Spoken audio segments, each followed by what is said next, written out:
यह कहानी एक छोटे से गांव की है जहां एक मां सुमिता और उसका बेटा विशु रहते हैं।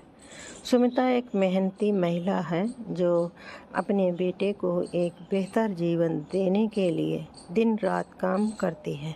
विशु एक जिज्ञासु और चंचल बच्चा है जो हर चीज़ के बारे में जानने की कोशिश करता है। उसकी मासूमियत और जिज्ञासा उसे कई बार मुसीबत में डाल देती है, लेकिन उसकी माँ हमेशा उसके साथ होती है। एक दिन विशु ने अपनी माँ से पूछा, माँ यह तारे क्या होते हैं? वे आसमान में क्यों चमकते हैं? सुमिता ने मुस्कुराते हुए कहा, बेटा तारे हमारे सपनों की तरह होते हैं। जब हम उन्हें देखते हैं तो हमें अपने सपनों की याद आती है। विशु ने अपनी आंखें चमकाते हुए माँ कहा, क्या माँ मैं भी एक दिन तारे की तरह चमक सकता हूँ? सुमिता ने उसे गले लगाते हुए कहा, बिल्कुल बेटा, तुम्हारे अंदर भी एक तारा है, तुम्हें उसे पहचानना है। सुमिता की आर्थिक स्थिति बहुत खराब थी। वह दिन में खेतों में काम करती थी और रात में घर के काम करती थी।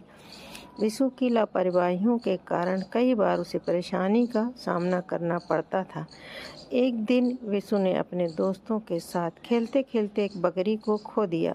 जब सुमिता को पता चला तो उसने गुस्से में कहा, तुम्हें अपनी जिम्मेदारियों का ध्यान रखना चाहिए बेटा, यह बकरी हमारे लिए बहुत महत्वपूर्ण है। विशु ने अपनी माँ की बात को गंभीरता से नहीं लिया और अगले दिन फिर से खेल में लग गया।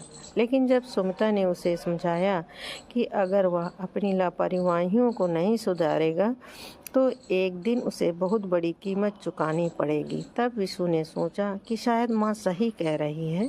एक दिन सुमिता ने विशु को खेत में बुलाया और उसे काम करने के लिए कहा, बेटा आज तुम मेरे साथ काम करोगे, मैं तुम्हें सिखाऊंगी कि मेहनत का फल मीठा होता है। विशु ने थोड़ी अनिच्छा से काम करना शुरू किया, लेकिन जैसे जैसे वह काम करता गया उसे समझ में आ गया कि मेहनत करने से ही जीवन में कुछ हासिल किया जा सकता है। सुमिता ने उसे बताया, देखो बेटा, जब हम मेहनत करते हैं तो हमें अपने सपनों को पूरा करने का मौका मिलता है। विशु ने महसूस किया कि उसकी माँ कितनी मेहनत करती है और उसने ठान लिया कि वह अपनी माँ की मदद करेगा। कुछ महीनों बाद विशु ने अपनी माँ के साथ मिलकर खेतों में काम करना शुरू किया। उसने अपनी लापरवाहियों को छोड़ दिया और जिम्मेदार बन गया। सुमिता ने उसे सिखाया कि जीवन में संघर्ष और मेहनत के बिना कुछ भी हासिल नहीं होता। एक दिन गांव में एक मेले का आयोजन हुआ। विशु ने अपनी माँ से कहा, माँ क्या हम मेले में जा सकते हैं? सुमिता ने कहा, अगर तुम अपनी मेहनत से कुछ पैसे बचा लेते हो तो हम ज़रूर जाएंगे। विशु ने मेहनत की और कुछ पैसे इकट्ठा किए। मेले में जाकर उसने अपनी माँ के लिए एक सुंदर सा उपहार खरीदा।